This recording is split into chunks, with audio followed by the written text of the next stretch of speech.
두란노 1:1 제자양육 성경공부 성장편 5번째 만남 교제입니다.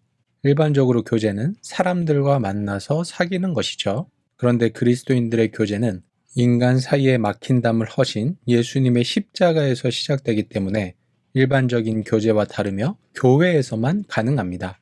교회는 건물이나 조직이 아니죠. 교회는 예수 그리스도를 중심으로 함께 모이는 그리스도인들의 모임입니다. 따라서 건물이 중심이 되는 것이 아니라 예수 그리스도를 중심으로 그리스도인들이 함께 모여 하나님을 예배하는 데서 참교제가 시작이 되고요. 예배를 통해서 참교제가 완성됩니다.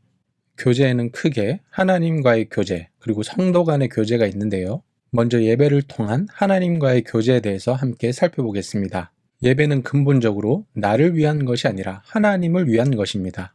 그리스도인들이 함께 모여서 하나님을 예배하는데 예배의 의의가 있습니다. 그렇다면 하나님이 우리의 예배를 통해서 원하시는 바가 무엇일까요? 레위기 10장 3절 모세가 아론에게 이르되 이는 여호와의 말씀이라 이르시기를 나는 나를 가까이 하는 자 중에서 내 거룩함을 나타내겠고 온 백성 앞에서 내 영광을 나타내리라 하셨느니라. 아론이 잠잠하니. 아멘. 하나님을 위해 하나님의 거룩하심을 드러내고 하나님께 영광을 돌려드리는 것이 참 예배입니다.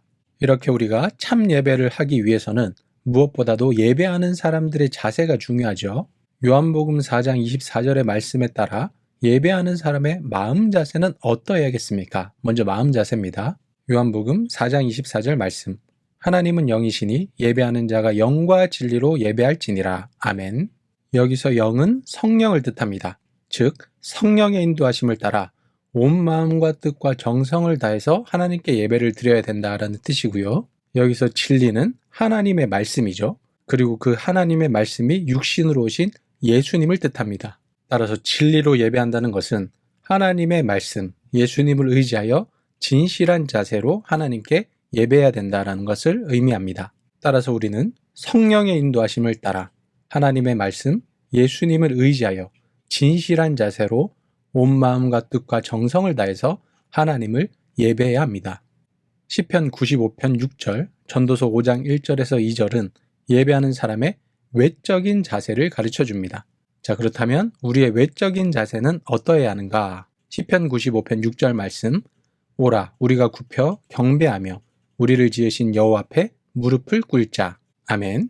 전도서 5장 1절에서 2절 말씀, 너는 하나님의 집에 들어갈 때 내 발을 삼갈지어다. 가까이 하여 말씀을 듣는 것이 우매한 자들이 재물 드리는 것보다 나으니 그들은 악을 행하면서도 깨닫지 못함이니라. 너는 하나님 앞에서 함부로 입을 열지 말며 급한 마음으로 말을 내지 말라. 하나님은 하늘에 계시고 너는 땅에 있음이니라. 그런즉 마땅히 말을 적게 할 것이라. 아멘. 시편의 말씀은 우리가 하나님 앞에서 겸손해야 된다. 우리 자신을 낮춰야 된다라는 것을 가르쳐 줍니다. 그리고 전도서의 말씀에서 내 발을 삼갈지어다 라는 뜻은 우리가 하나님 앞에서 그만큼 조심하고 주의해야 된다 라는 뜻이죠. 그래서 우리가 우리의 생각과 우리의 마음으로 우매한 자들이 하는 것처럼 내 욕심을 위해서 악을 행하면서 하나님 앞에 제물을 드리는 것이 아니라 스스로를 돌아보고 조심하면서 하나님 앞에 가까이 나아가 말씀을 들어야 합니다. 그리고 그 말씀에 순종해야 되고요. 하나님 앞에서 함부로 입을 열거나 말을 해서는 안 됩니다. 항상 조심하고 주의하면서 하나님의 말씀에 귀를 기울여야 하는 거죠. 이런 겸손하고 조심하는 자세가 우리 예배하는 사람들에게 필요합니다. 이렇게 우리는 하나님 앞에 예배를 드릴 때 우리의 마음의 자세도 중요하고요. 외적인 자세도 중요합니다. 예배가 복잡해야 할 필요는 없습니다. 그러나 예배는 우리의 마음과 삶을 하나님께 드리며 그 안에서 하나가 되는 시간이어야 합니다. 자, 그렇다면 예배에 필요한 요소는 무엇이 있을까요? 먼저 사도행전에는 4가지 요소가 나오는데요. 사도행전 2장 42절 말씀, 그들이 사도의 가르침을 받아 서로 교제하고 떡을 떼며 오로지 기도하기를 힘쓰니라. 아멘. 가르침, 교제, 떡, 기도, 이것이 사도행전에 나오는 4가지 요소입니다. 가르침은 사도들의 설교라고 할 수가 있고요. 교제는 말 그대로 교제이고 떡을 떼는 것은 함께 식사한다라는 의미가 있습니다. 성찬을 의미하는 거죠. 그리고 기도는 역시 기도죠. 그래서 설교, 교제, 성찬, 기도, 이것이 사도행전에 나오는 예배에 필요한 4가지 요소입니다. 그리고 이 외에 예배에 포함되어야 할 것들이 또 나오는데요. 역대상 16장 29절 말씀, 여호와 이름에 합당한 영광을 그에게 돌릴지어다. 제물을 들고 그 앞에 들어갈지어다. 아름답고 거룩한 것으로 여호와께 경배할지어다. 아멘. 우리가 하나님 앞에 나아갈 때는 제물을 들고 아름답고 거룩한 예물을 들고 하나님 앞에 나가야 합니다. 우리가 이 세상에서 높은 사람들을 만날 때도 빈손으로 가지 않잖아요. 뭔가 선물을 가지고 제일 좋은 것을 가지고 나아갑니다. 그런데 하나님은 이 세상의 그 어떤 사람과도 비교할 수 없는 가장 높으신 분입니다. 따라서 우리는 우리에게 있는 가장 좋은 것, 아름답고 거룩한 것, 예물을 가지고 하나님 앞에 나아가야 돼요. 그래서 예배에는 우리가 하나님께 드리는 예물이 반드시 필요하다. 골로새서 3장 16절 말씀, 그리스도의 말씀이 너희 속에 풍성히 거하여 모든 지혜로 피차 가르치며 권면하고 시와 찬송과 신령한 노래를 부르며 감사하는 마음으로 하나님을 찬양하고. 아멘. 시편 47편 1절에서 2절 말씀, 너희 만민들아 손바닥을 치고 즐거운 소리로 하나님께 외칠지어다. 지존하신 여호와는 두려우시고 온 땅의 큰 왕이 되심이로다. 아멘. 시편 47편 5절에서 6절 말씀, 하나님께서 즐거운 함성 중에 올라가시며 여호와께서 나팔 소리 중에 올라가시도다. 찬송하라, 하나님을 찬송하라. 찬송하라, 우리 왕을 찬송하라. 아멘. 이 세 가지 말씀은 동일한 것을 이야기하고 있습니다. 바로 하나님을 찬양해야 된다는 것을 이야기하고 있죠.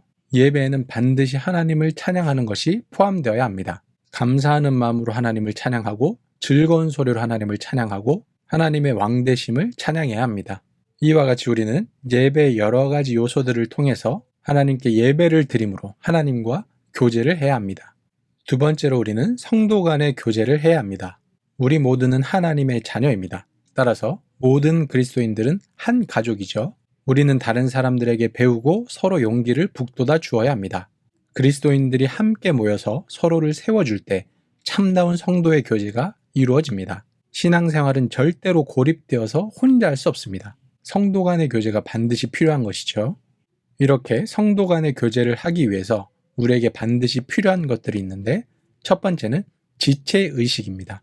로마서 12장 5절 말씀, 이와 같이 우리 많은 사람이 그리스도 안에서 한 몸이 되어 서로 지체가 되었느니라. 아멘. 모든 그리스도인들은 서로 지체가 됩니다. 바울은 고린도전서 12장 14절에서 26절에서 이 점을 사람의 몸에 비유하여서 설명했습니다. 이 말씀의 결론이 고린도전서 12장 27절 말씀입니다. 너희는 그리스도의 몸이요 지체의 각 부분이라. 아멘. 우리 모두는 그리스도의 몸, 하나의 몸입니다. 그리고 그 몸을 이루고 있는 각 부분이죠. 그래서 우리 한 사람 한 사람은 다 중요하고요. 한 사람이 아프면 모두가 아픈 거예요. 다 연결이 되어 있습니다. 그만큼 각자가 서로에게 매우 중요한 존재입니다. 따로따로 있던 지체들이 모여서 하나의 몸을 이루는 것이 아닙니다. 원래 몸은 지체들로 구성되어 존재하죠. 마찬가지로 개개인으로 있던 그리스도인이 모여서 그리스도의 몸인 교회를 이루는 것이 아니라 개개인이 그리스도인이 될 때 이미 그리스도의 몸의 지체로서 교회를 이루는 것이죠. 그러므로 그리스도인들은 자신이 속한 지역의 교회에 소속이 되어야 합니다. 그리고 몸의 지체로서 자신에게 맡겨진 일들이 있어요. 그것을 감당하여 교회의 덕을 세우고 다른 지체들을 섬겨야 합니다. 우리 모두는 한 몸의 지체이기 때문에 각자 맡은 역할이 있습니다. 그 역할들을 감당할 때 우리는 온전한 한 몸을 이룰 수가 있는 거죠. 두 번째로 우리가 성도 간의 교제를 하기 위해서는 주 안에서 하나가 되어야 합니다. 에베소서 4장 4절 말씀, 몸이 하나요 성령도 한 분이시니 이와 같이 너희가 부르심의 한 소망 안에서 부르심을 받았느니라. 아멘. 마귀는 끊임없이 그리스도인들의 연합을 저지하고 한 마음이 되지 못하게 합니다. 왜냐하면 그리스도인들이 하나 되지 못할 때 우리가 가진 능력은 사라지기 때문이죠. 그래서 예수님은 요한복음 17장에서 제자들이 하나가 되게 해달라고 아버지께 간구하셨습니다.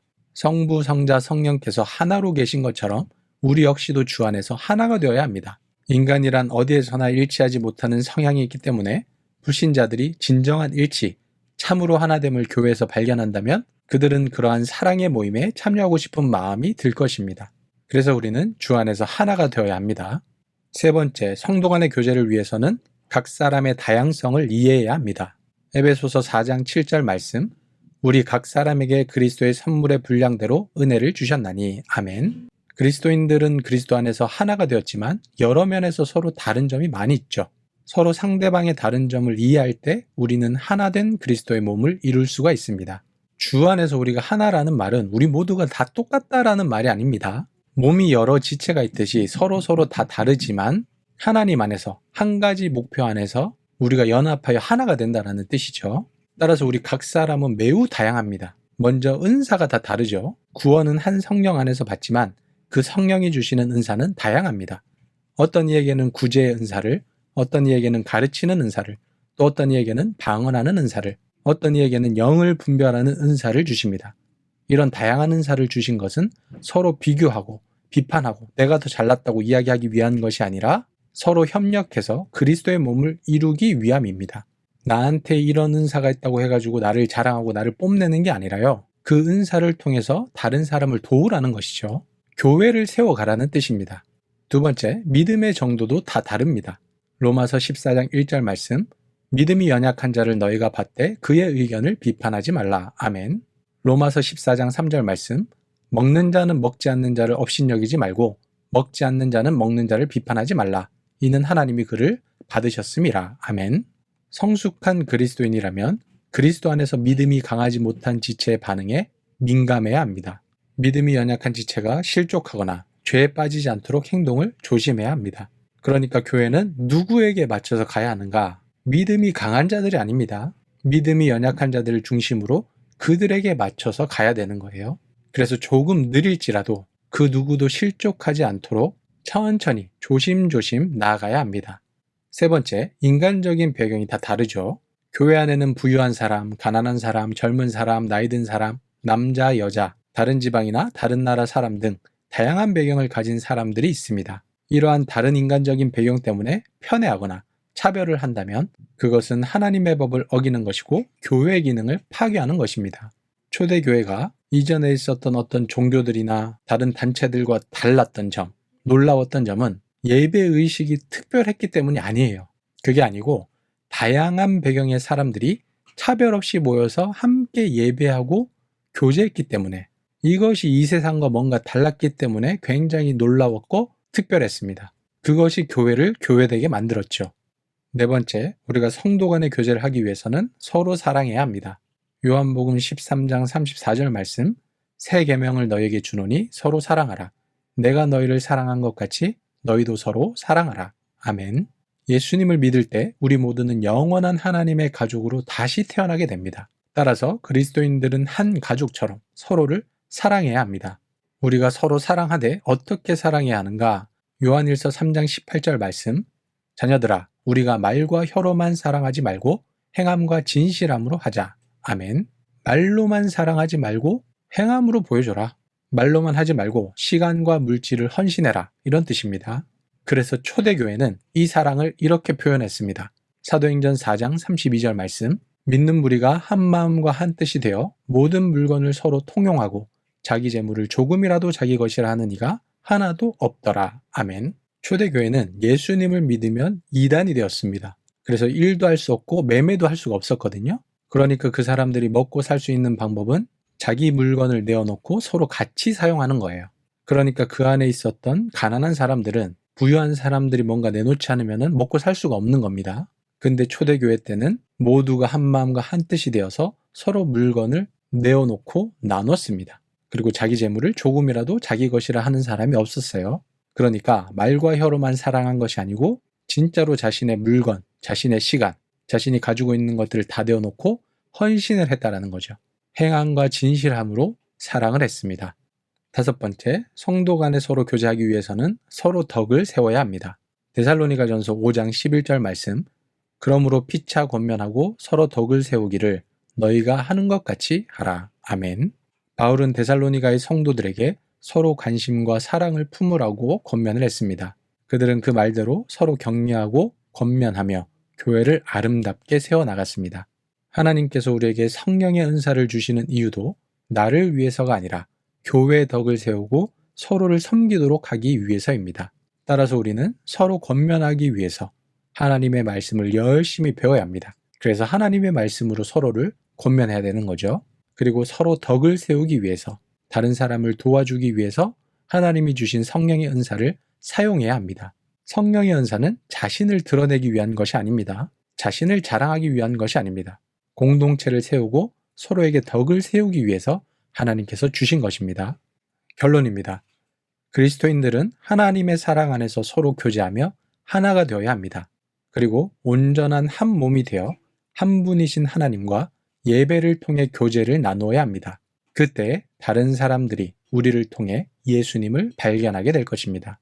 요한복음 17장 20절에서 21절 말씀, 내가 비옵는 것은 이 사람들만 위함이 아니요 또 그들의 말로 말미암아 나를 믿는 사람들도 위함이니 아버지여, 아버지께서 내 안에 내가 아버지 안에 있는 것 같이 그들도 다 하나가 되어 우리 안에 있게 하사 세상으로 아버지께서 나를 보내신 것을 믿게 하옵소서. 아멘.